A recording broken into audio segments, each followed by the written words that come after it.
Hello everyone, welcome back. Today we're going to be talking a little bit about gun disarm techniques. Now we're talking specifically about a situation where you don't have a gun and there is a gun pretty much being held really close to you, where you have the possibility of maybe disarming. Okay, and there's a popular channel out there called Dust. Okay, which has become all the rage lately. If you go and you look at the comments, it's hilarious. People are absolutely freaking out in there. I've seen other channels spring up to counter what this man is teaching. And I kind of thought that I would share with you guys my opinion, okay? So I do teach gun grappling, right? But that's usually a situation where you've got the gun and somebody's trying to take your gun, okay? So this is a situation where it's the opposite. You don't have the gun, and there's a gun pretty much being held at your face or close to your body, um, within your arm's reach, okay? So what I think is not being discussed when we're talking about trying to do a gun disarm is that it is a last resort. Okay, it is for not a situation where you're being robbed, right, where somebody's trying to take your money. It is for an execution situation where basically you're going to die. Okay, so I'll tell it to you guys like it is, man. Over the 12 years that I have been a gun instructor, I've interacted a lot with both police, military, at different levels, right? I've interacted with police that mostly write tickets. I interacted with police that do like the night beats, right, in dangerous cities or in the dangerous part of cities. I've interacted with like military that are more like your standard soldier.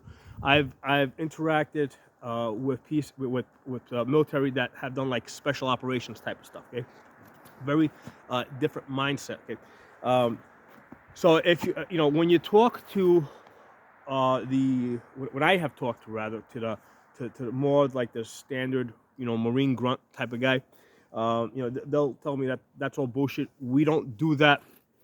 We don't get close enough for anybody to try and grab our gun. And if we're doing any close quarter combat where somebody grabs our gun, tries to grab it, there's usually their buddy a couple of feet behind them that will just put the gun to that guy's head and shoot him. Okay, so with most military units, right, the standard ones, there's no need to develop those type of techniques. However, when I've talked to like special forces types of guys who train for possible scenarios where they're operating separate from the rest of the unit, right, they do the gun disarm techniques, and they're usually very much along the lines, right, of get your gun, if there's the gun being pointed at you, get your body out of the way, turn the gun away from your body, and then basically angle it up to basically ratchet it, twist it out of their hands. Okay, that's the basic concept. Now, for you, those of you who have been studying my channel for a while, if you look up swordsmanship and my channel name, you'll see I've done lots of swordsmanship type of videos where I teach sword training, and I've been doing that. I was teaching sword training long before I was ever teaching gun training.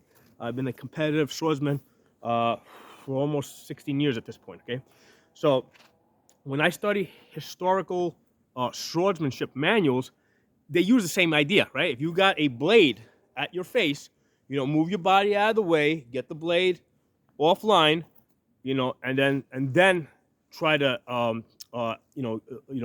get the blade out of their hands by twisting it in a direction where the hand doesn't normally move. Okay, so the ideas are nothing new. They go back centuries. The problem with the guns, well, here's the thing with the sword, right, or a dagger, you have to exert a lot more effort to make the sword work versus a gun where all you gotta do is just move the trigger. Okay, so because there's such little effort involved, okay, with pulling the trigger, it really has to be a last resort type of thing where you're going to be executed, where you basically have a 100% chance of being killed, right? There's a 100% chance that they're going to kill you, and by executing some type of a gun disarm, you basically have a 1% chance of executing it, but hey, now the chance of you dying is 99%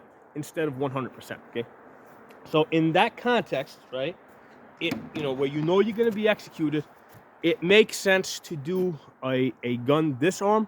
One of the things I have heard from vets that have done special forces type of stuff, in Iraq and Afghanistan, is if you're captured and you see a pistol, right? If you see a pistol, okay, there's going to be an execution. Okay, in that part of the world, they don't use pistols for anything other than execution. So if you see a pistol, you're going to be executed. You better do something. Okay. Now that something might be to stall and buy for time, right? It doesn't necessarily mean immediately react. Okay, it doesn't mean immediately react, because here's one of the things that's sort of taken out of context when we do these gun disarms. Okay, when we do a gun disarm, we're drilling it over and over and over and over again. Okay, so both people know what's going to happen. We're just going through the steps of how to do it. Okay, we're not adding in the real life additional stuff of first of all, are you 100% sure that you're going to be executed? Okay, we're not taking into account the confidence of both people, the person that's about to do the executing and the person that's about to be executed, or the commitment of either party. So these are all things that are not usually accounted for when we're doing the drilling. Okay, another thing another technique that D.U.S.T has used, and I have seen it before. I've it's basically, by the way, this is obviously a plastic gun I'm using here, right? If the gun's here, right, and if you pull back the slide, bring the gun out of battery, the gun won't fire. Okay. The natural counter to this is, the person's going to pull back, which is going to put the gun back into battery. However, envision now a situation where you're rolling around on the ground, right, where you're not standing, or where you're on top of the person, and they don't have the opportunity to pull back because now you're on top of them, and now you push the slide back and it's out of battery, and they can't pull back, so now the gun won't work. Okay, so now you have the time to try and execute other techniques where you're trying to wrestle the gun out of their hand. Okay, so now naturally, if I'm going to be drilling this and doing this, 20, 50, 100 times, I don't necessarily need to do this on the ground in that specific type of situation. I will do it standing, but now it's in my mind, right? I've built in the muscle memory so that if I ever find myself in that type of situation, it will come, it's something that you would think about, right? So that's the thing to understand with drilling.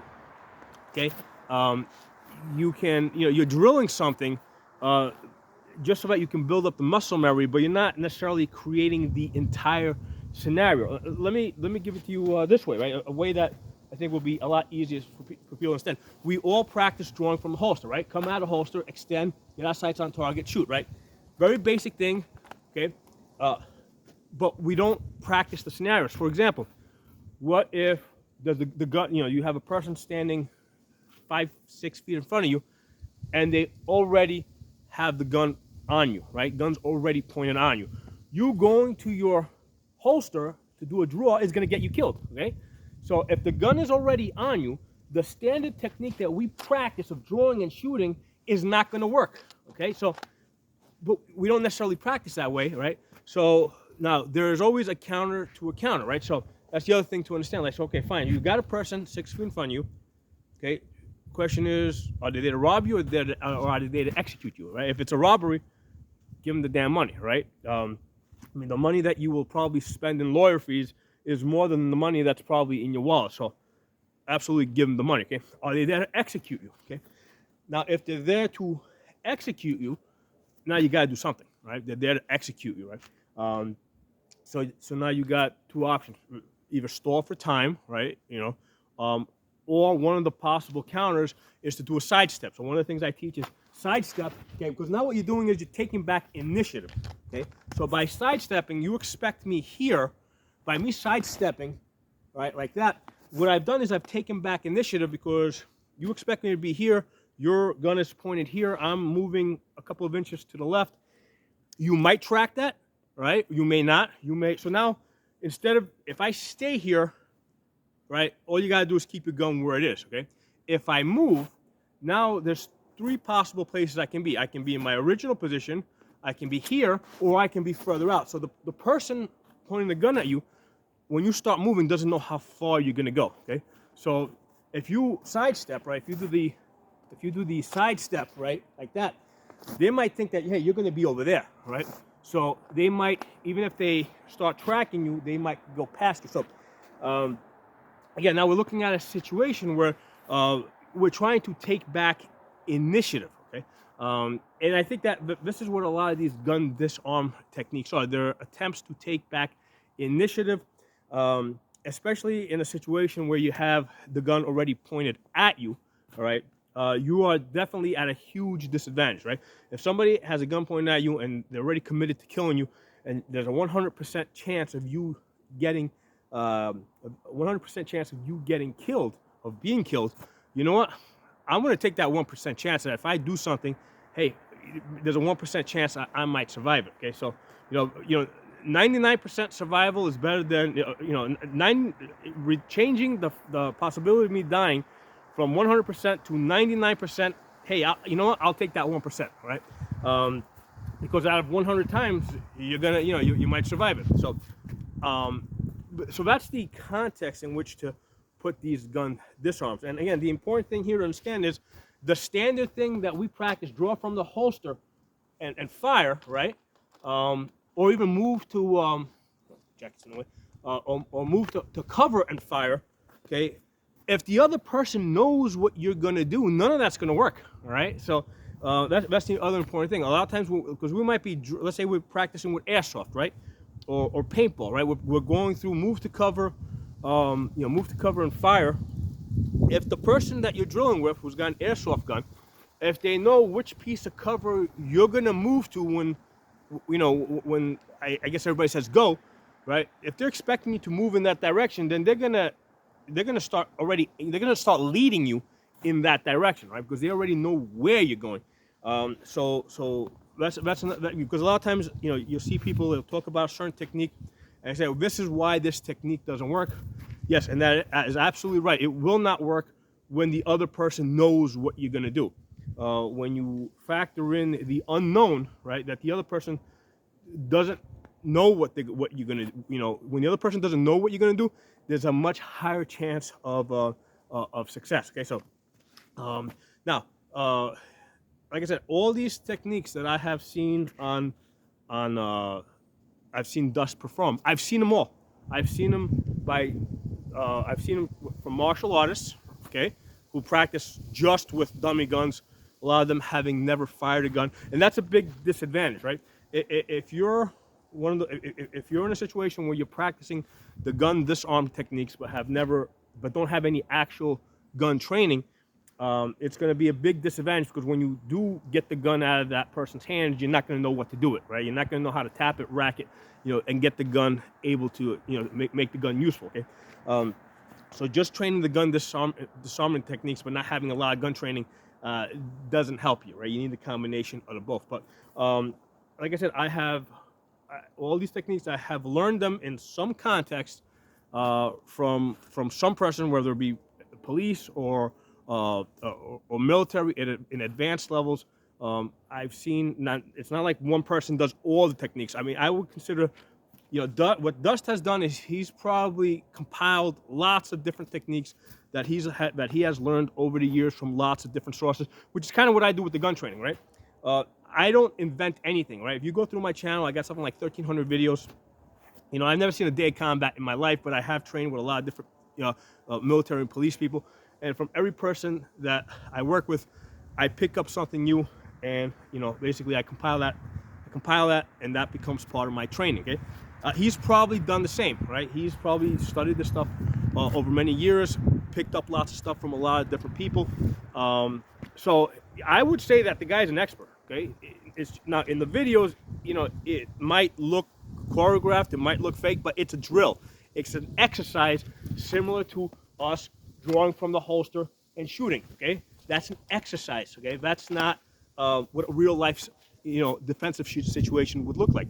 And again, if somebody knows I'm going to draw from the holster and shoot, they already got their gun on me, I'm going to lose. Okay, to tell you the honest truth, if I have, let's say, Dust, this guy from Dust in my area, I mean, yeah, I would definitely want to get together with him and, do a couple of drills with him, see what I could learn from him.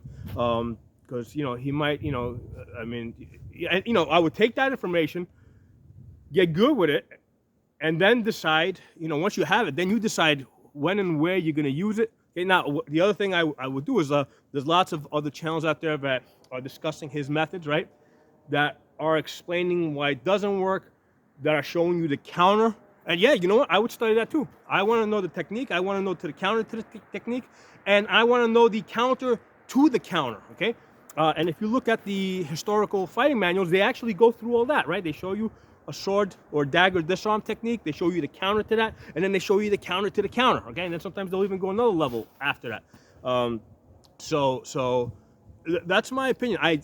Looking at his techniques, I'll tell you guys, I have seen them all before, being taught, practiced by, guys that have actually been in combat. Now, I mean, I think they're legitimate in certain situations, right? The situation is the big disclaimer, right? You got to have the right situation where it's going to work. It may not work when you're standing, but it may work if you're rolling around the ground. But again, no different than drawing from the holster and shooting, right? That's going to work in some situations. It's not going to work in other situations, right? Where the gun's already on you, or if you're already, if you're facing down 10 guys with guns on you, that's not going to work, right? So you got to put everything in a context, but it's good. In my opinion, it's good to have the skills, and then you decide when and where and how you're going to use those skills. So there are my thoughts on that. If you're not a member of the channel, subscribe, hit the bell button so you get notification of new videos I put up. I'll talk to you all soon.